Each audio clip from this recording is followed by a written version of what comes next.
Set ले लो, ज़्यादातर 5 या 6 नंबर की चाहिए होती है एलन की।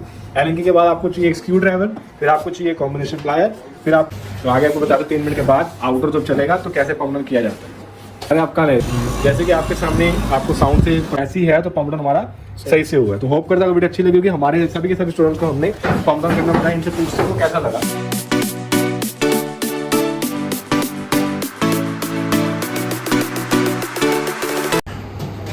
हेलो गाइस, आज की वीडियो में आपको बताएंगे कि जो स्प्लिट एसी में पंप डाउन किया जाता है उसके आपको पूरी डीपली नॉलेज देंगे। तो आइए आपको पहले हम बताते हैं पंप डाउन होता है क्या। तो पंप डाउन एक ऐसा प्रोसेस होता है जैसे हमने स्प्लिट एसी को हमने री इंस्टॉल करना है, एक घर से उतार कर दूसरे घर पर लगाना है। तो कस्टमर कह रहा है कि हमारा जो पुराना एसी है, स्प्लिट एसी है, इसको पुराने घर से उतार के नए घर पर लगाना, तो उस समय आपको पंप डाउन करना पड़ता है। पंप डाउन प्रोसेस में क्या होता है, जो जितनी हमारी रेफ्रिजरेंट जो गैस होती है वो आउटर में स्टोर हो जाती है। पंप डाउन का मतलब यही होता है सिंपली कि सारे के सारे रेफ्रिजरेंट को आउटर में स्टोर करना पंप डाउन कहलाता है। और आपको हम दिखाते हैं, हमने सारे के सारे टूल्स लगाए हुए हैं। तो जब हमें पंप डाउन करना है तो हमें सबके सब टूल्स की जरूरत पड़ती है। टूल्स के नाम बताते हैं। एलन की चाहिए आपको, सेट ले लो, ज़्यादातर 5 या 6 नंबर की चाहिए होती है एलन की। एलन की के बाद आपको चाहिए एक स्क्रू ड्राइवर, फिर आपको चाहिए कॉम्बिनेशन प्लायर, फिर आपको चाहिए एडजस्टेबल रेंज, फिर आपको चाहिए अपनी गेज, और फिर आपको चाहिए चार्जिंग लाइन। अगर ये आपके पास 6 टूल्स हैं तो आप इजीली पंप डाउन कर सकते हो। अब आपको बताते हैं पंप डाउन करते कैसे। तो फर्स्ट ऑफ आपको क्या करना है, ये एडजस्टेबल रिंच लेना है, ठीक है ना। एडजस्टेबल रिंच लेने के बाद जो आपके आउटर के ऊपर जो वॉल लगे हैं, सेक्शन वॉल और लिक्विड वॉल, इनके डेटनेट को आपको खोल देना। इनके डेटनेट को आपको इस तरीके से खोल देंगे दोनों के दोनों। और फिर ये देखना है कि आपका की जो वॉल है ये आपके ओपन है। ओपन कैसे पता चला, अगर आपके वॉल बाहर दिख रहे हैं आपको, तो हमारे जो वॉल अगर ये आपको बाहर दिख रहे हैं, इसका मतलब हमारे दोनों के दोनों वॉल हमारे ओपन है।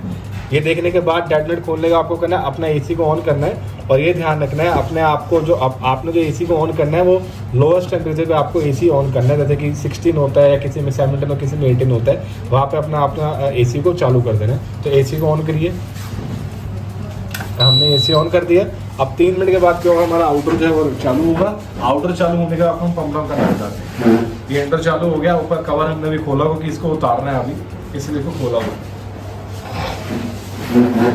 तो आगे आपको बताते 3 मिनट के बाद आउटर जब चलेगा तो कैसे पंप डाउन किया जाता है। अरे आपका नहीं, जैसे कि आपके सामने आपको साउंड से पता चल रहा होगा कि हमारा आउटर जो है रन कर गया, चालू हो गया, कंप्रेसर भी ऑन हो गया। हमारा मोटर को एक बार हम आपको क्लैम्प मीटर लगा के एम्पियर भी चेक करा देते हैं, ताकि आपको 100% कंफर्म हो जाए कि हमारा जो आउट। तो अब क्या करेंगे, अपने क्लैम्प मीटर को सेट करेंगे एम्पियर पे, और ये देखेंगे हमारा एसी कितने एम्पियर दे रहा है। पहले हम ये देखेंगे, तो बड़ा केयरफुली हमने करना है, फेस या न्यूट्रल किसी भी एक वायर पे इसको क्लैम्प कर दें।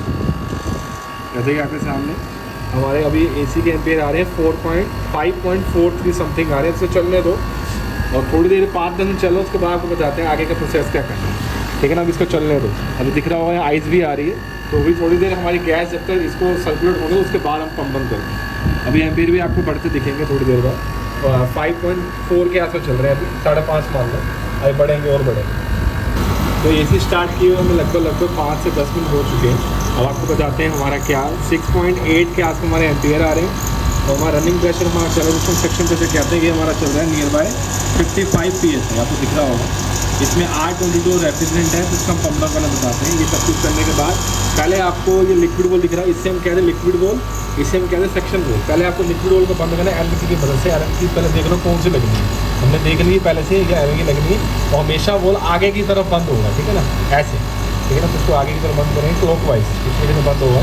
और जब मैं इसको बंद करूँ, हमारी एलवीसी के अंदर जाएगी, देखो अंदर जा रही है ना, क्योंकि वॉल अंदर जाता है। ये बंद हो गया। बंद होने के बाद आपको फिर से अगेन गेज देखिए, गेज किसी नीचे आ रही है, इसको आने दो। जब ये 0 या माइनस पे आ रही है तो आपको सेक्शन वॉल को बंद करना है। किसको बंद करना है, सेक्शन वॉल, इसको जल्दी से बंद करना है। और सेक्शन वॉल बंद होते ही एसी को भी तुरंत बंद कर देंगे। अब ये पूरा बंद होने तो फिर करेंगे। बंद हो गया, एसी को बंद कर दो भाई, बस। अब ये आपका पूरा प्रोसेस हो गया पंप डाउन। अब हम आपको एक लास्ट में आपको एक टिप बताते हैं, पंप डाउन सही से हुआ नहीं हो कैसे पता करेंगे। अगर आपकी एसी बंद होने के बाद गेज में देखना है, अगर गेज की निडल सुई -30 पे या 0 पे है, इट मीन्स कि आपका पंप डाउन सही से हो गया है।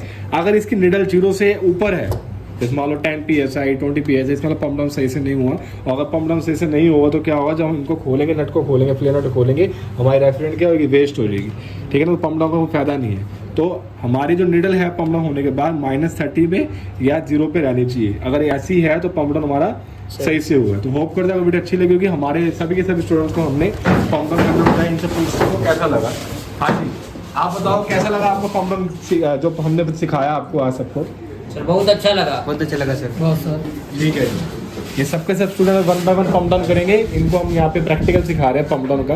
आज का टॉपिक ही पंप डाउन था। अब 1 बाय 1 सबके सब स्टूडेंट करेंगे।